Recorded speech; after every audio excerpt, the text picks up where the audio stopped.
Shalom, my name is Huldai.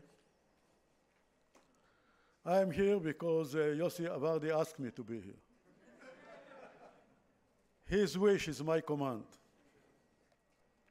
Second, I would like to tell you that he didn't tell me that I'm going to speak after this young man, Iyad, that he was so interesting, and to follow him is something almost unbelievable, so excuse me. Second, I was told by my father, he was a teacher, he called me the other day when I was bar mitzvah, and he said, look, son, when you are going to speak in the DLD, you have to remember 3 rules. First, speak up to be heard, then stand up to be seen, but shut up to be appreciated. So I'll try to be short, and I hope you'll follow me. I am here to talk about my city and its miracle, the miracle of how thousands of talented Israelis transformed an oceanfront cultural and financial center to be one of the world's most advanced technological hubs, New York, the city where hundreds of Tel Avivian startups blossom. Oh, sorry, this is the de Blasio presentation, so I'll take the other one. Thank you.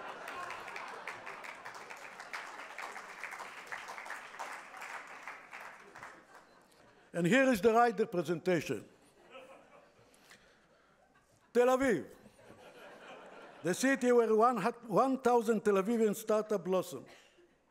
By the way, New York and Tel Aviv indeed do share some common features.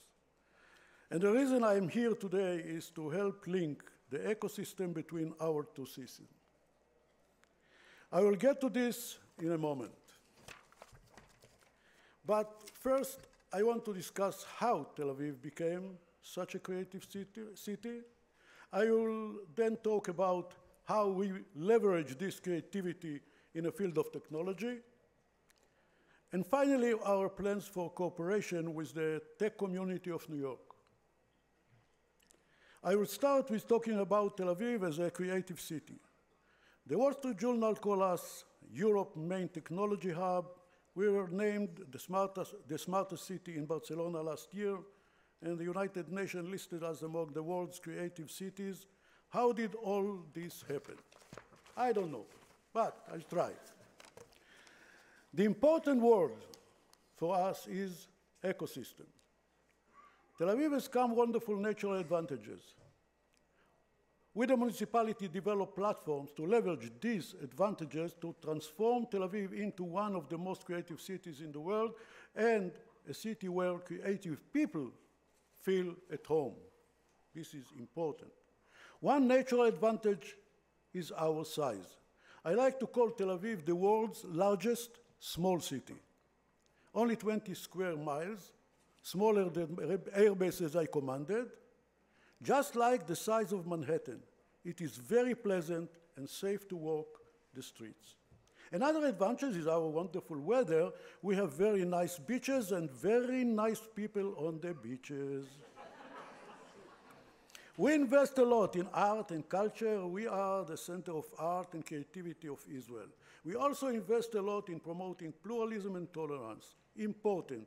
We actively push forward policies and budgets so that all people feel at home in the city, Arabs and Jews, religious and secular, Israeli and foreign.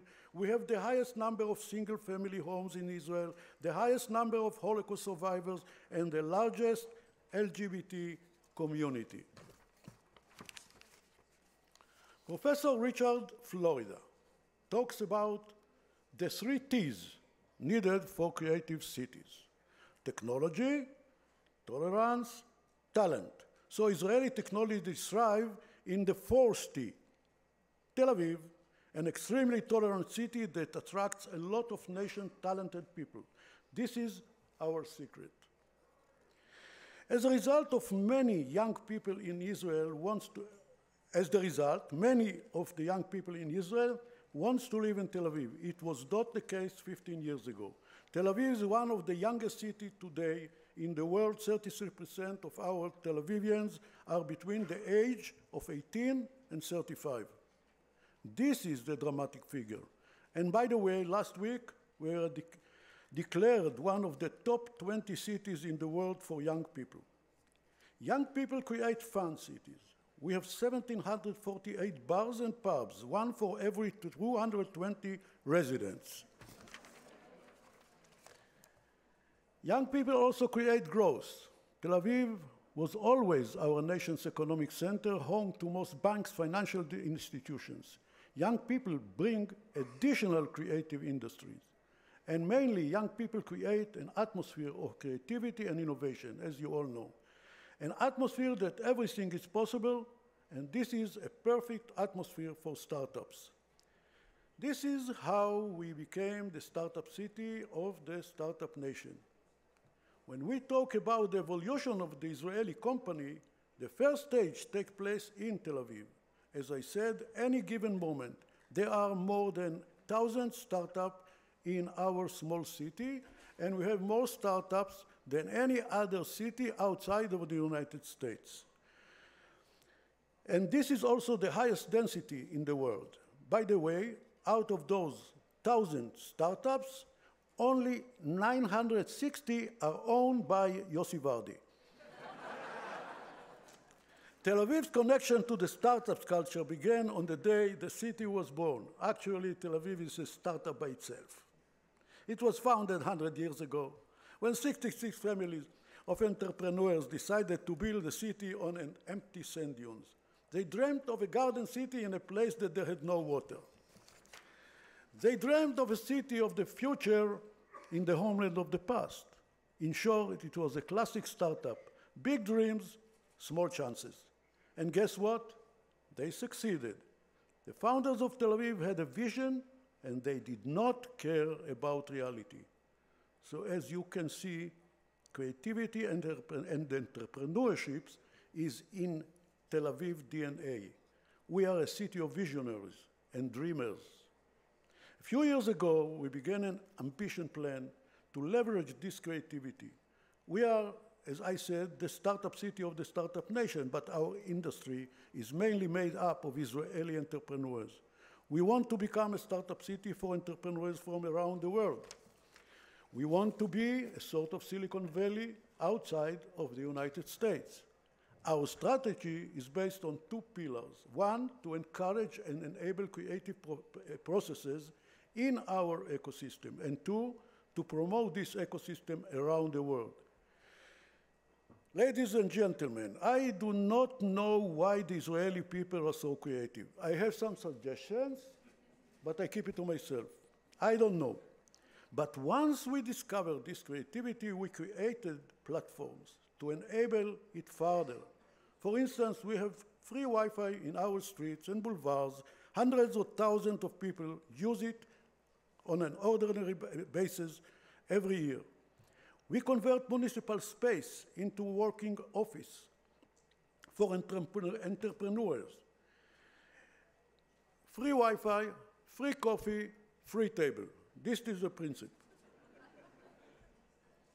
In the past 3 years, the number of private and public co-working spaces in the city more than tripled.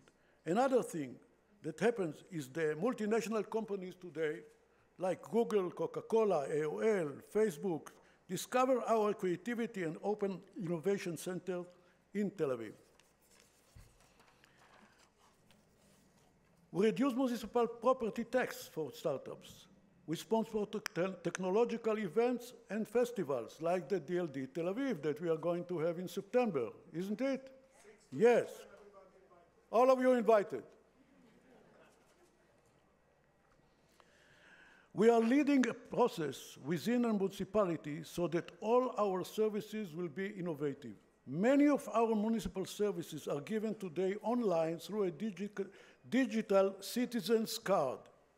We are also opening all of the municipal data bases to create urban applications. So our people are doing a lot of apps to help us to give good services to the people.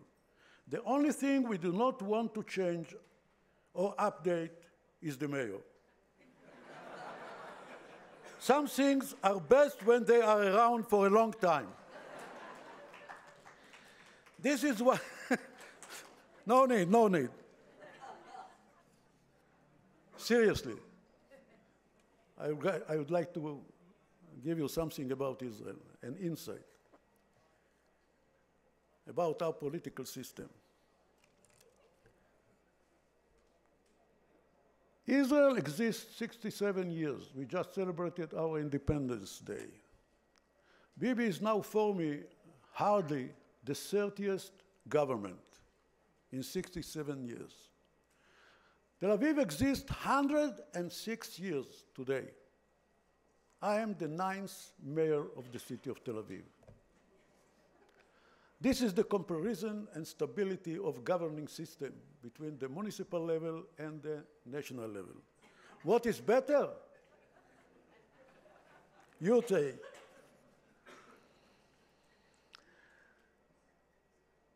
The second part of what we do is also the reason I am here today, to connect our ecosystem with other ecosystems.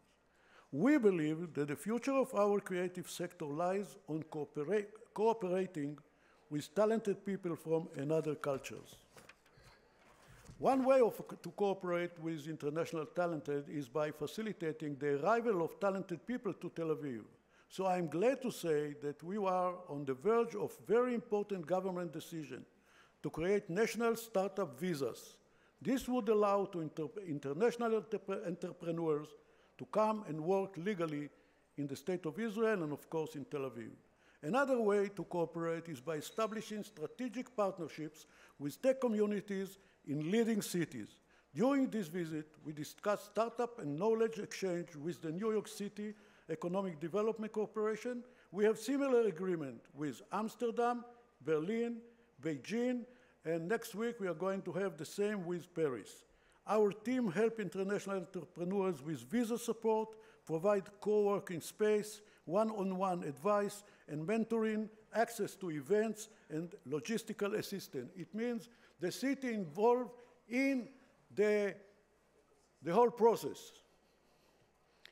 And we have, as I said before, the DLD in September, all of you invited. So, since you are coming, this is wonderful time to come to our city and experience innovation and creativity.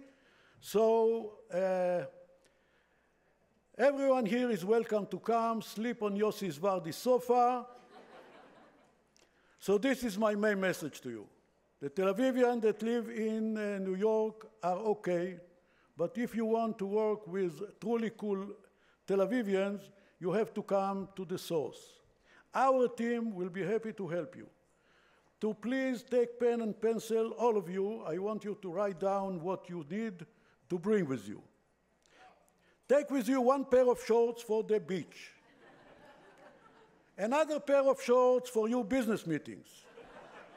Take a laptop. As I said, we have free Wi-Fi on our streets. Don't eat a week before you come. Our restaurants are amazing. And don't bring your umbrella. You won't need it. And if you don't believe me, please listen to the recommendation of one of your fellow Americans who recently visited us. I have this fantasy that I could put on a disguise and wear a fake mustache. And I could wander through Tel Aviv and go to a bar and have a conversation or go down to a university. So if people want to see the future of the world economy, they should look at Tel Aviv, home to hundreds of startups and research centers.